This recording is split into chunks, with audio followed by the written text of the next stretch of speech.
Walmart Plus members save on meeting up with friends. Save on having them over for dinner with free delivery with no hidden fees or markups. That's groceries, plus napkins, plus that vegetable chopper to make things a bit easier. Plus, members save on gas to go meet them in their neck of the woods. Plus, when you're ready for the ultimate sign of friendship, start a show together with your included Paramount Plus subscription. Walmart Plus members save on this plus so much more. Start a 30-day free trial at walmartplus.com. Paramount Plus Essential Plan only. Separate registration required. See Walmart Plus terms and conditions. Welcome to Orioles on the Verge. This is Zach Spedden, joined as always by Bob Phelan and Nick Stevens. And on tonight's show, we're going to get into some of the developments going on in spring training, including the hot performances by Kyle Stowers and Colton Cowser, who are making the Orioles outfield situation just a little bit more interesting as we approach opening day. We're also going to talk about the pitching staff and how that could shake out between now and opening day on March 28th. But first, we're going to start off this episode, as we always like to, by welcoming a new member of our Patreon community. And with that, I'll turn it over to Bob.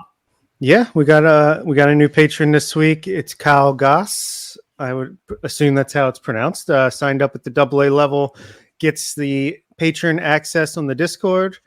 And happy to have him. If you're interested as well, join up. Check out the benefits on Patreon. Link in the show notes.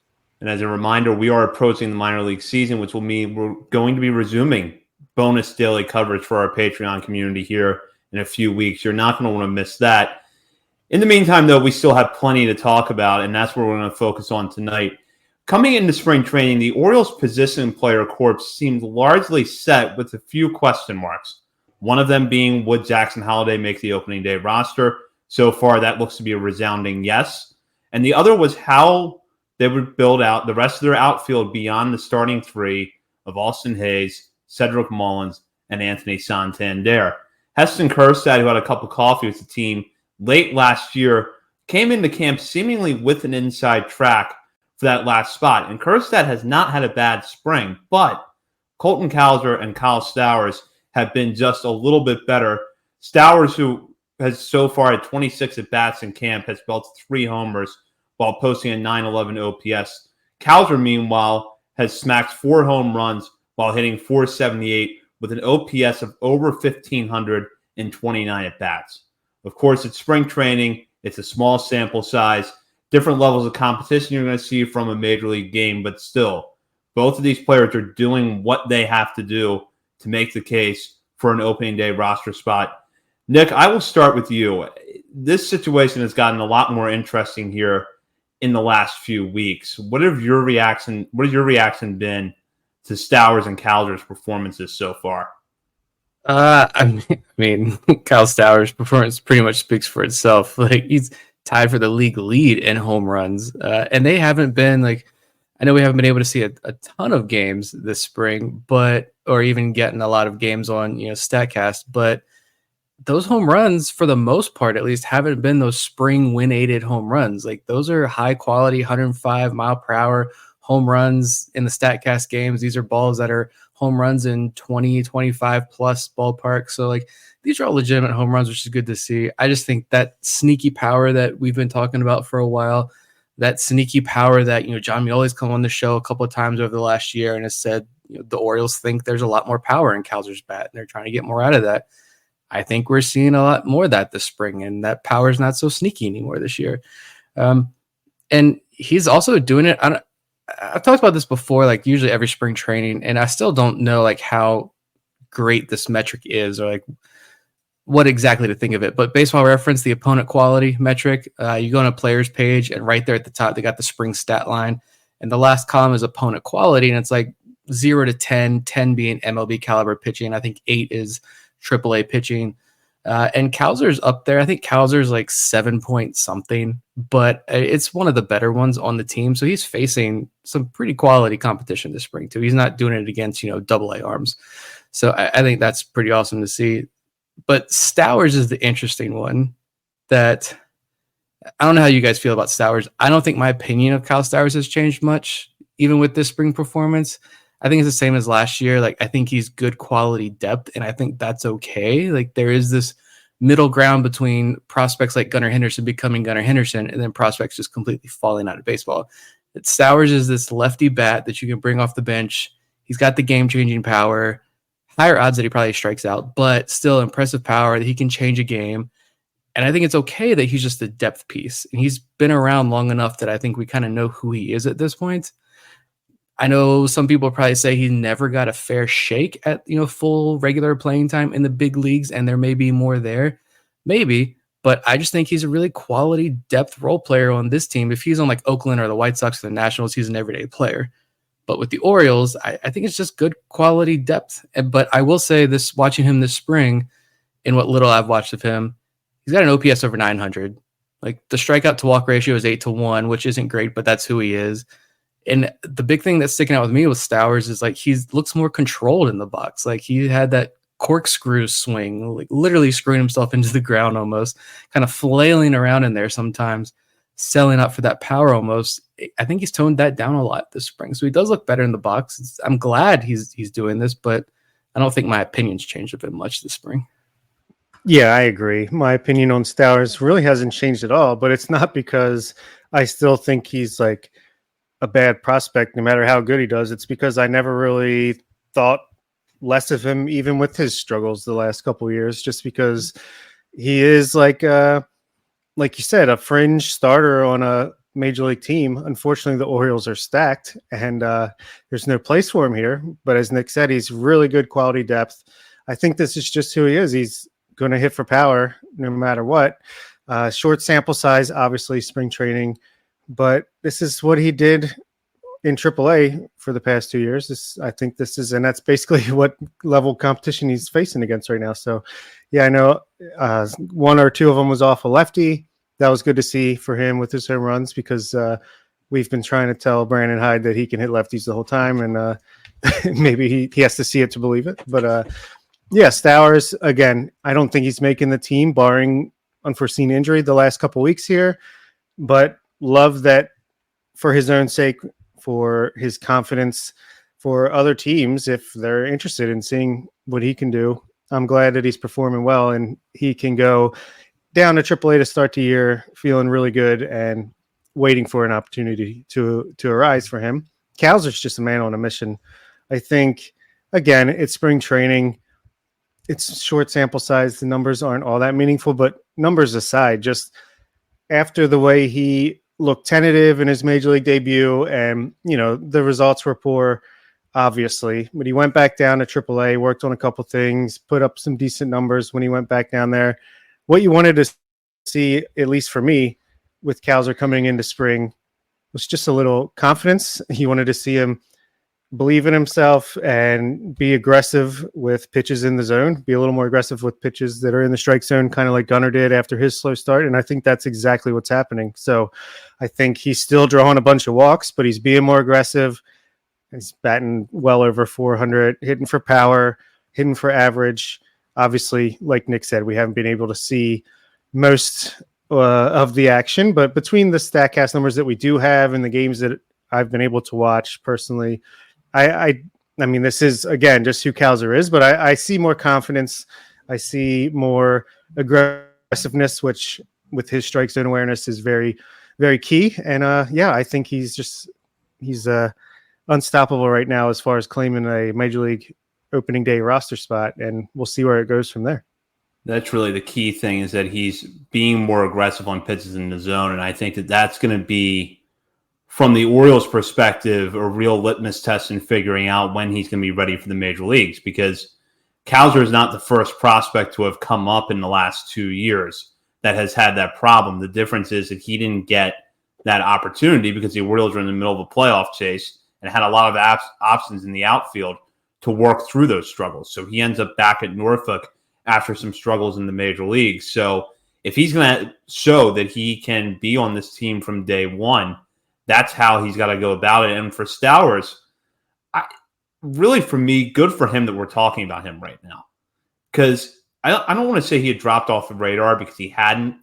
But I don't think the three of us were really giving him much of a chance to make the opening day roster, because you're looking at Kowser, you're looking at Kjerstad, you had Sam Hilliard around briefly, you still have Ryan McKenna around. So it's like there's other guys that could be ahead of Stowers, especially because we know that there are some defensive limitations with him. Yet here we are on March 12th talking about Kyle Stowers. And for me, that's a sign that maybe he's not on the opening day roster, but you can feel a lot more comfortable that if they do have to call him up from Norfolk at some point during the season, he's going to be better prepared than he has been during his prior major league stints. Yeah. Like, wasn't he supposed to?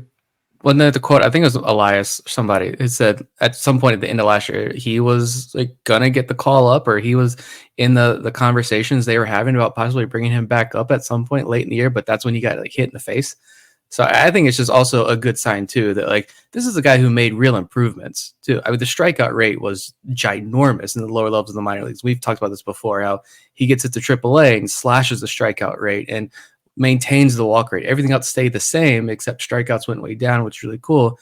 But then for him to like get hit in the face, and like I'm always worried about guys like Stowers and like Taylor Ward over in LA. Like, are these guys going to be able to rebound, or are they going to get the yips after this and be scared to get back in the box?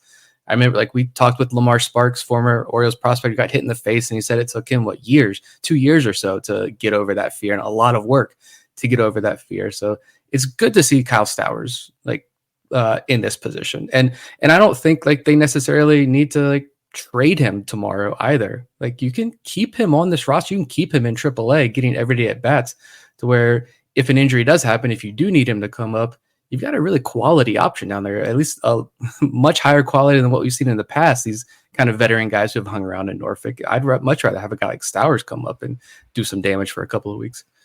Yeah, I agree. And especially with Kjerstad being limited, I'd say to right field, at least at home in Camden Yards, first base DH.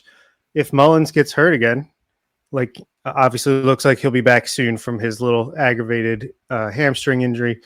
But if he gets hurt again, or if Hayes goes down and you need someone that can play the spacious left field at Camden Yards, I think you would go to Stowers before you go to Kjerstad in that case. And also just go back to Cowser for a split second. With Mullins' injury, he's been able to play a little more center field, which is good to just get him out there and try to prove that he can play that at the major league level. So, yeah, I think the defense, we saw how strong of an arm Kyle Stowers, back to him, has. I think he had one of the strongest throws 2 years ago for the Orioles. And, just a super, super solid player to have as like your sixth outfield option. I mean, come on. Let's talk about Kjerstad for a minute, because he was on the team at the end of the season, had that playoff roster spot, which seemed to bode well for him going into camp. And I would say at this point that Kjerstad has done nothing to really change any evaluation you should have had of him coming into camp. Numbers haven't been the standout of Cowser or Stowers, but he hasn't exactly been overmatched in spring training either. Do you think right now, and I'll start with Nick here, do you think that the final outfield spots come down to Cowser and Kjerstad, or is there the possibility that maybe Ryan McKenna still makes his team, or that Jorge Mateo is pressing the duty in the outfield a lot more than we expect, and now you're looking at maybe just one more spot? Hey, do you have to ask if Ryan McKenna is making this roster? Of course he is. Is Brandon Hyde still the manager? No, I do think it's going to be hard for both of them, Cowser and Kjerstad, to make this team as it is right now, kind of how this is planned, unless there's a move made, of course. I don't know if I see both of them making the roster. And I went into the spring thinking it was Kjerstad's job to lose, just because, like, I think, Zach, it was you who mentioned the other week how you kind of felt like Cowser was rushed to the big leagues last year, and the organization probably wasn't really ready for him to get that opportunity. When he did, he was kind of forced there, but Kjerstad's progression seemed more natural. Like, it was more intentional. That's what the organization wanted. It was all on the timeline that they had kind of planned out there. And giving him a roster spot in the playoffs, I thought spoke volumes, because even if they didn't trust his defense in the playoffs, they still, I'm assuming, trusted the bat enough to use a roster spot on him. I think there are other lefty options you probably could have put on that roster if you just wanted the left-handed bat instead of a rookie. But I thought that spoke volumes. Kind of, it's his job to lose.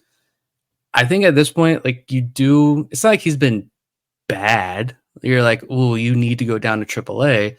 But I do think, like, you probably want to see more out of a younger player. I know we always talk about process over results, right? But for a younger guy, I do wonder if maybe you'd much rather prefer to see, like, Cowser, him young guy enter the regular season, like more like Cowser's hitting than versus Kjerstad, and say, all right, do we really want you to not have maybe a great spring and try to figure out the major league level? Or do they say, hey, we're going to give this spot to Cowser. He offers more versatility on the base path, defensively, as we talked about.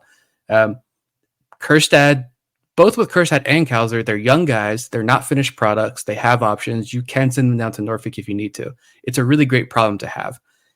There's just not enough at bats. There's not enough spots to go around for all the talent that's fighting for these jobs. Connor Norby, the quote the other day, whatever, was that Brandon Hyde who's saying, yeah, if Connor Norby's in another organization, he's like the top prospect in that organization. Like, that's how talented these guys are. So it's not an indictment on Kjerstad. It's just, you've got to really step up for these really limited spots. And I don't know, I feel like he's going to need a big final 2 weeks here to kind of take that spot from Cowser if it is 1v1 right now. Yeah, I think there is a chance for both Cowser and Kjerstad to make this roster. I just think it's going to take a trade for that to happen, at least the way I see it. And I think they're also going to have to be comfortable enough for Jorge Mateo to play center field, or at least the corner outfield spot, because you got Ryan O'Hearn and Ramon Urias. So I think if you trade one of those two guys, especially O'Hearn, if they find a suitor that values them more and could get them a relief pitcher that they like a lot, something like that, then I could see Cowser filling that role. But otherwise, it's just like Nick said, Cowser is more versatile, maybe doesn't have the power that Kjerstad has, maybe doesn't have quite the upside that Kjerstad has with the bat, but can just do more things, more well-rounded, help the team in different ways, especially if he's not, if you're going to have him not be like every single day player, Cowser might be the guy you can rotate around more often, get into games in different ways. Kjerstad, he might just have to start in AAA and be like that first bat that has to come up if needed. Between him and Mayo, if Mayo doesn't make it, I mean, God, what reinforcements do you have in AAA with Norby, Kjerstad, potentially Mayo, who could still win a job as well? So, yeah, it's a good problem to have. Sucks for these young guys, but their time will come. And it's not like an indictment. If Kjerstad doesn't make the route, let's say it's Cowser and not Kjerstad, and Kjerstad's back in AAA, I know you're going to see the comments and people are going to come out and say this, but it is not an indictment, I think, at all about Kjerstad's potential. That power, I think, is still very real. Defensively, he's better than I think what most people kind of make him out to be. He's not going to patrol left field at Camden Yards. We got that, but he can still handle right field, first base, DH. He's going to be a really good major leaguer. I don't doubt that. It's just like I said, like, it's going to be, unless there's moves made, it's like, where do you fit these guys? And we're not daydreaming anymore about, oh, Kobe Mayo's this kid in low A, or like Connor Norby's this kid in high A. Like, what could they be? Like, these guys have already proven it at the AAA level. And so I'm just glad I don't have to make the final roster card, because this is an impossible decision to make. And we're going to focus on other aspects of the roster in just a moment. But first, we want to shout out the sponsor of tonight's show, actually a returning sponsor who rejoined us last week. And for those of you watching live right now, Bob is actually wearing one of their products. So, Bob, can you tell us a little bit about what you're wearing, where you can buy it, and what else you can buy while you're there? Yeah, I talked about Birdland Sports on last week's Top 50 episode. Go check that out, by the way, if you haven't listened already. That was a lot of fun. But I talked about the Friends-inspired Birdland t-shirt. Went ahead and bought one that night. Would look so appetizing to my eyes that I went ahead and bought one. Feels good. Looks good. I think it's a quality shirt. And you also have some other shirts here. If you go to birdlandsports.com and you go over to the podcast tab, once you hit the shop, you can see there's what is this one? This is why on the Verge. Oh, that's a great shirt. I have one of those. I have one of these on the Verge shirts. Section 336. Yeah, that's a podcast. UPod Street. That's a podcast. Raise the Floor. That's a good podcast on the Verge. No, but you can just see there's coffee cups of On the Verge, Elite Talent Pipeline, Bird Notice podcast. So just cool film study too, getting in on the action. But nice to see the local podcasts have a place to put all their inspired clothing and apparel, and we're on there. So give it a look. It's good stuff. I have plenty of those shirts, and it's well worth the investment. We should mention here that the Raise the Floor on the Verge shirt is actually a collector's item because it has the old dimensions of Camden Yards before the left field wall was moved back. So if you want a little piece of Orioles history and you want to promote your fandom of the show, you should check that one out. We'll go now to the rest of the roster and kind of focusing on some of the developments that have taken place here in recent weeks. Jackson Holliday just continues to perform really well. He had a grand slam against the Blue Jays on Sunday in a lefty-on-lefty matchup, a hard hit ball that went over the right field concourse in Dunedin. Kobe Mayo, meanwhile, Bob just alluded to this a minute ago, having a really, really good spring at the plate. And on top of that, showing real defensive improvements at third base. This was written about in the Baltimore Banner recently by Andy Koska. Mayo adjusted his throwing motion and is now looking much better defensively at third base. And now all of a sudden, there's a little bit less of that can he stick at third conversation going on here. So, Bob, just to spend a few minutes on these two guys, what have you seen from Holliday and Mayo this spring that has stood out to you? I'll start with Mayo. This kid is just constantly improving. It's like slow and steady. It's not like Basayo or some of these other guys who we've seen just take these leaps. But with Kobe, I just feel like it's just constantly doing little things to improve here and there. And when you look back as a collective from the beginning of 2023 to now, he's just so much better. He's so more complete. I noticed the improvement in his defense last year, and apparently he's just continued to improve that. The new arm angle, making his giant arm more accurate, that's a good thing for sure. And from what I've heard from our patrons and supporters that have been able to see games down there, he looks really smooth and just like a fully capable third baseman right now. So that's awesome. And then his at-bats, I mean, he's got a bunch of doubles. He just destroyed that home run the other day. And we know he's got the power, but you see him going opposite field a little bit more often. I can definitely see the swing decisions being better, much more selective at the plate. Again, haven't seen a ton, but just from the little bit we've been able to see, I've noticed that. So very, very happy with his development. And like I said, I think there's a real chance he forces the issue and the Orioles see what they can get from Ramon Arias. And say, hey, we're just going to go with Mayo, Gunnar, Holliday, infield. Let's go. Let's just do it right from jump in 2024. We'll see if that happens, but I think it's at least a possibility. As far as Jackson goes, I mean, that home run, that grand slam was absurd. Was like a 95, 96 mile an hour fastball, upper end of the zone, lefty on left, just absolutely obliterated it and knew it immediately. Was cool to see a little bit of swagger from the usually just like, all business Marvin Harrison type approach from Jackson Holliday. And yeah, that was a lot of fun. And I have a theory because he only has one walk to 12 strikeouts this spring. Holliday, you mentioned Stowers, one walk, 8 strikeouts. And we've mentioned, or at least Cows are being more aggressive on pitches in the zone. I wonder if it's like something they're preaching to the young guys, at least early on, just like, don't worry about, we know you got the swing decisions. We've been building that up. We want you to practice being more aggressive on pitches in the zone and just get your A swing off, which he certainly did off Yusei Kikuchi in that grand slam. I wonder if it's just like, be a little more free swinging here. Cause you see Kjerstad, he's had a couple of bats where it's like 3 pitches, 3 swings, 3 misses back to the dugout. I just wonder if this is something that they're trying to do to get these guys, get their, rust off of them coming off the off season. Maybe, they saw the way Gunnar struggled early on being too selective in the beginning of 2023. Maybe they're like, okay, we'll learn from this and let's just have them swing as much as possible. And we'll get back to our normal approaches once the season starts. I'm not sure, but could be a theory because it's very unusual for Jackson Holliday to have only one walk at this point. Yeah, that was a staple of his season last year. And it's not just Kjerstad and Cowser or Kjerstad and Stowers, but Jordan Westberg's got 11 strikeouts to just one walk, but a 953 OPS. Another guy who's got a couple home runs and playing very well. A couple other guys too. I mean, other than Ramon Arias, who's just got 3 walks to 1 strikeout. But yeah, the young guys are all, the high strikeouts, low walks. And for some of these guys, like with Holliday, that's not the norm for them. So I don't know. I like that theory, but yeah, with Jackson Holliday, it's like, I've seen enough. The kid is also ripped.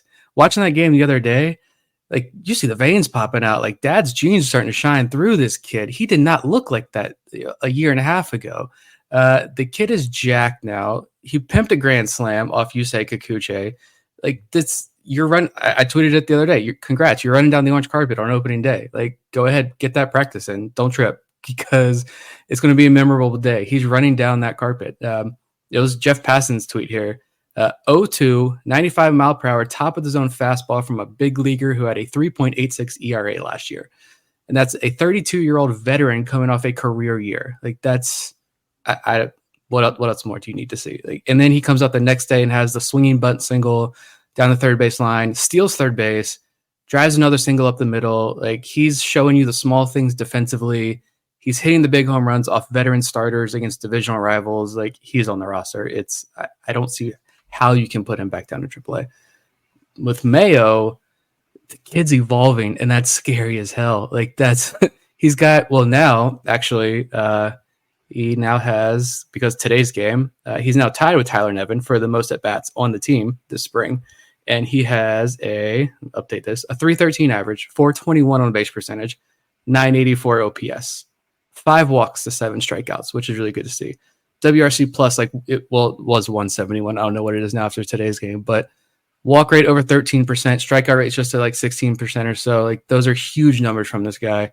You got the piece you mentioned, Andy Kosker writing about the developments defensively. If he can quiet the doubters, the defensive doubters, while at the same time, the home run was fun. He hit that nuke out of the stadium. That's really fun. But my favorite at bat was that one that Bob just referenced. My favorite at bat that I've seen this spring, we haven't gotten to see a whole lot from Kobe this spring, but my favorite one was that, I don't know if it was 2 strikes or not.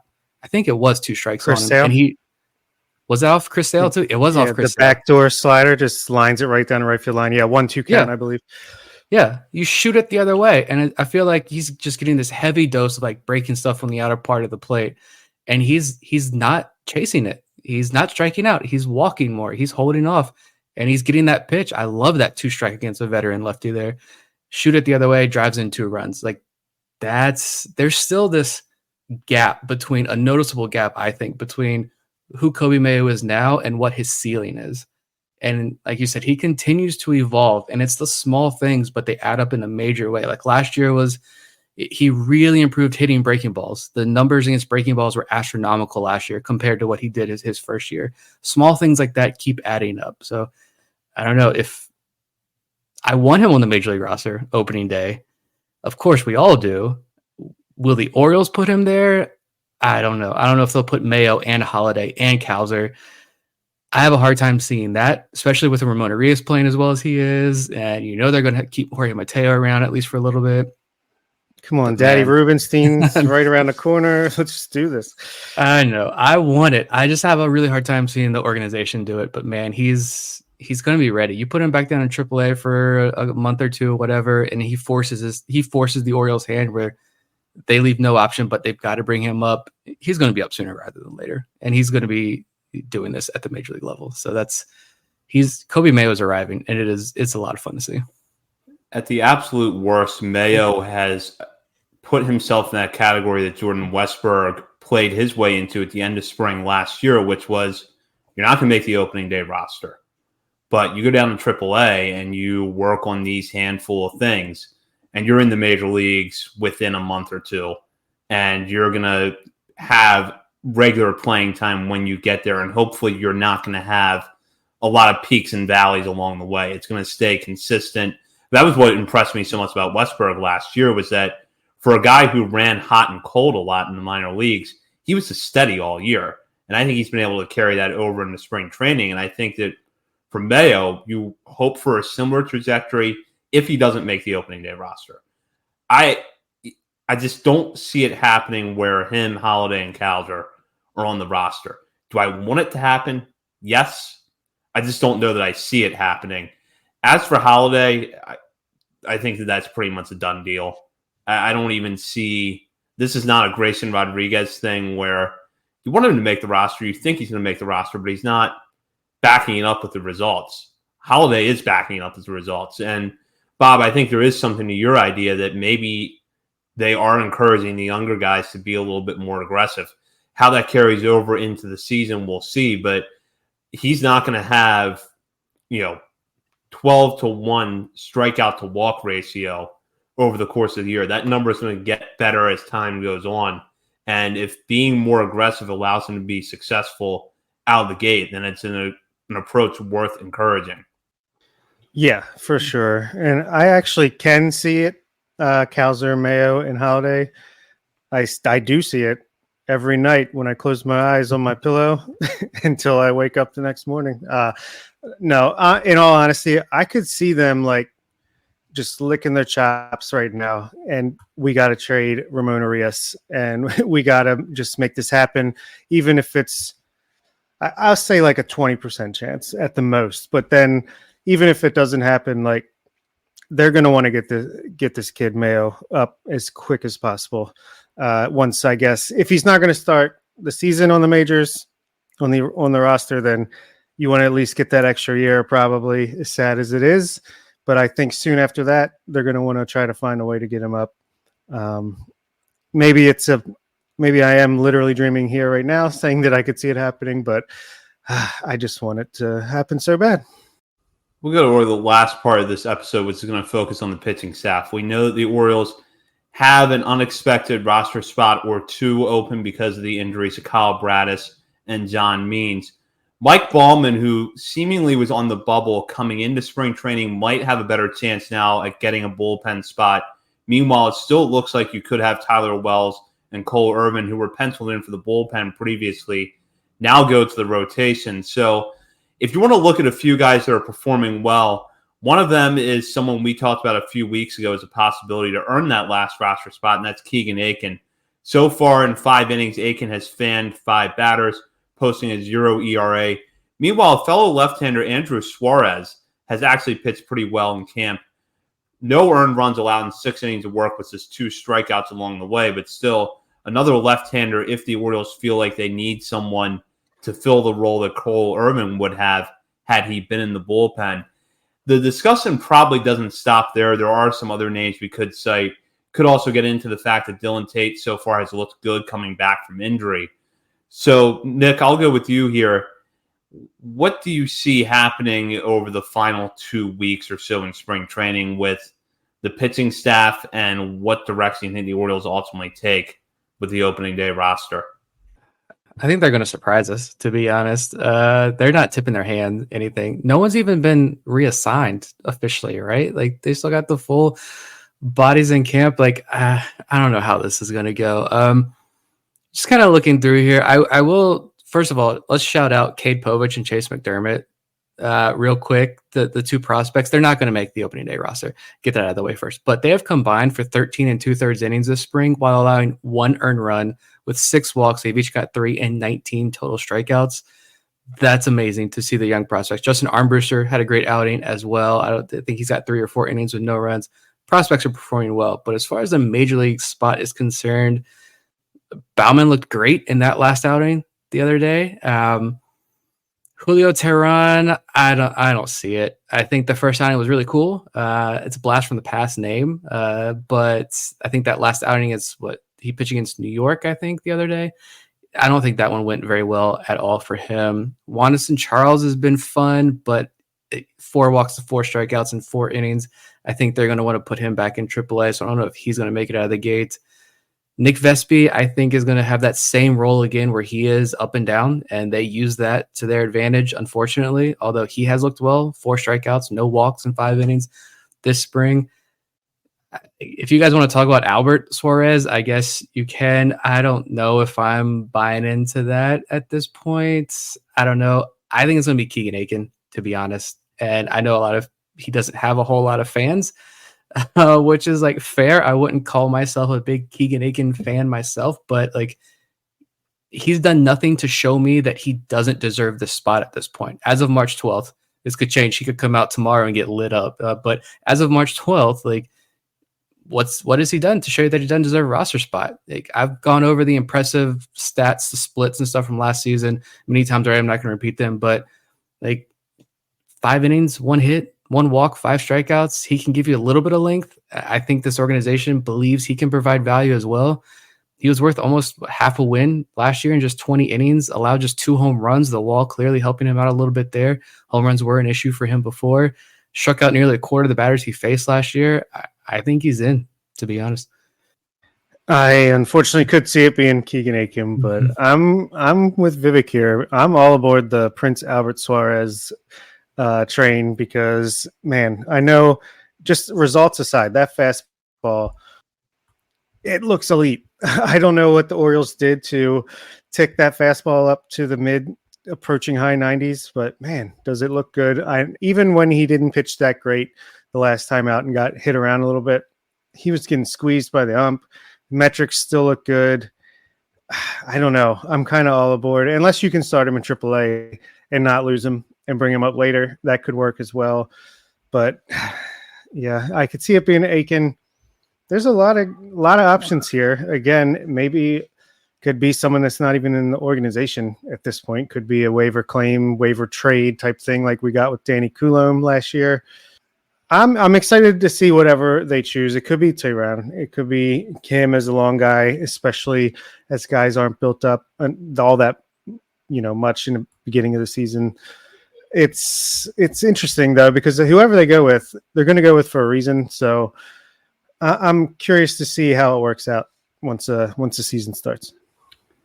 Suarez, what jumps out at you is, aside from that elite fastball, he has struck out 13 batters this spring in 9 innings without giving up a walk. And it's fascinating for a guy that pitched in the KBO last year and, in fact, has not pitched in the States for several years to come out and perform as well as he has. I don't know that that's enough for him to go from a non-roster invitee who was just sort of on the roster, kind of an unknown to a lot of people a few weeks ago, to now being on the opening day roster. But if they can stash him at Norfolk, I think that it's valuable, because Norfolk's pitching staff right now, if you start to put it together, looks like it's going to be a lot of young guys. So there's your guy that has some experience that could start for you there. And then he's your depth option. He's your option in case someone does get hurt early on, or you need someone to spot start in a doubleheader. You just need an extra arm. Anything that pops up, Suarez could be that guy. I do feel like right now, though, that Aiken has the edge, because some of the stuff that Nick touched on, the baseline results at the major league level weren't great last year, but there's signs that indicate if it had not been for the back injury, maybe he turns it around. And at least early on, he can give you innings that are valuable. Doesn't mean you have to commit to him for the whole season, but to have him possibly be able to come out of the bullpen over the first 4 to 6 weeks of the season and pitch 2 or 3 innings of relief is valuable. And even if the results aren't always exactly where you want them to be, just being able to fill those innings will help the Orioles out. Yeah, I'm not the biggest fan of Aiken for a number of different reasons, but I do have a soft spot for him just because he entered the organization as I really started to get into like the whole prospect game. I've met him a couple of times when he was pitching in Frederick, had a couple of conversations with him. But like, results on the field are obviously what's most important here, but they're working. Like, he is pitching fairly well. He is a guy who has proven it at the major league level. I do think he gets the initial bump there. Albert Suarez, I think, would be like, as much as I'm not fully bought in, I do agree that the improvements he made are amazing. His results are really good. The 13 strikeouts, no walk thing is awesome. I would love it if he could remain in the organization, but in AAA. And that scenario played out that Zach laid out. I think that would be ideal, because, and it's also just a really cool story, because this is he's 33, 34 years old. You mentioned he hasn't pitched in the States in a couple of years. And for the Orioles to target him, tell him like, this is what we want you to do. This is what we want you to fix. Now go off and play in winter ball and go do that. And now come back in spring and see what he's doing. For him to provide any value this year at the major league level, it's something else that speaks to the pitching development in this organization is really good. And it's not just the young prospects. They can take a guy like Suarez, and even if it's just 2 months of value that you can get out of him, like no other organization thought they could get any value out of him the last couple of years. And if the Orioles can, that's fantastic. The only other 2 names real quickly, like when the injuries started to pile up, I did mention like I was more intrigued to watch Tucker Davidson and Jonathan Heasley this spring. I'm not intrigued to watch them anymore this spring. So I don't know if they're going to have a shot, unfortunately. But the surprises like Suarez and some other guys, maybe Tehran. Like that's kind of softens the blow that those two guys are not impressing so far. Yeah, I just feel like Suarez he seems like this year's Yunier Cano, honestly, who could just be a guy that once you see him in the regular season out of the bullpen, you're just like, wow, where did they pull this guy from? When we know exactly where, actually. As far as, Rock Kabako just texted me, don't forget about Bruce Zimmerman. He has a shot. No, I guess Juanis Charles would be the only other one I could see. He's looked pretty good this spring. I just don't know if they're quite ready to trust the command with that new cutter still coming along. But maybe after a month or two in AAA, he could get his shot. No love for Brian Baker, making the roster, former podcast guest. I mean, he's got options. So I see him starting in AAA, but you never know. Just as good as Keegan Aiken, I guess. Yeah, he's a AAA guy. And I guess we can't just roll in Jacob Webb automatically anymore, right? He's been having a poor spring. Again, it's just results, spring training. You never know what someone's working on, but I don't know. It's tough, especially in the bullpen, because guys can come out of nowhere in a positive direction, and then guys can be like, hey, what happened to him in a negative direction? So we'll see. And sometimes that can be all in the same season. So certainly proving bullpen's volatile sometimes, but hopefully that's not the case for the Orioles this year. That does it for this episode. We're going to be back later this week with the best of the rest as we look at the players who just missed our top 50 prospects countdown list. In the meantime, you can check us out on our multitude of social media channels, including Facebook, Instagram, Threads, X, TikTok, and YouTube. And while you're browsing around the internet, be sure to check us out on Substack, OriolesOnTheVerge.substack.com, and at our Patreon community. For Bob Phelan and Nick Stevens, this is Zach Spedden. You've been listening to Orioles on the Verge.